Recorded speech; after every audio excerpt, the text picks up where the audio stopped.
now streaming on Netflix, as it has been for a while. I'm a little playing a little bit of catch up during these times.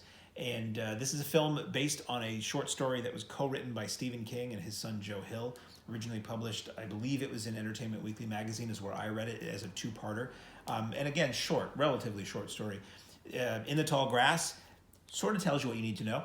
It is about somebody who pulls their car over on the side of the road to take a break or go to the bathroom or make a repair, and they hear a child's voice coming from this huge thicket of tall grass saying, where's my mommy, or can you help me, or something like that. The person naturally is not a dirtbag, so they go into the tall grass to help find the child, and they find out that they are lost and they can't get out. And they keep hearing the child's voice coming from a different direction. When they think they're almost there, it comes from a different direction.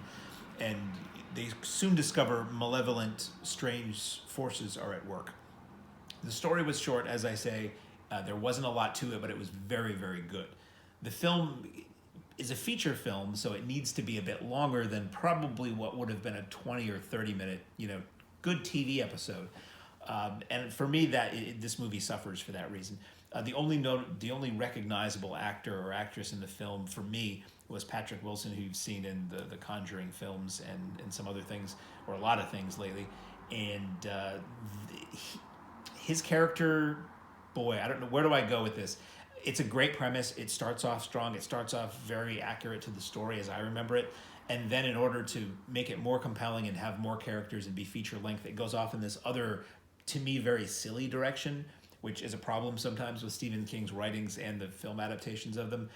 And it lost me. It becomes this huge special effects thing, and really silly and really over the top and very repetitive. And by the time it was over, I couldn't wait for it to end before it got there.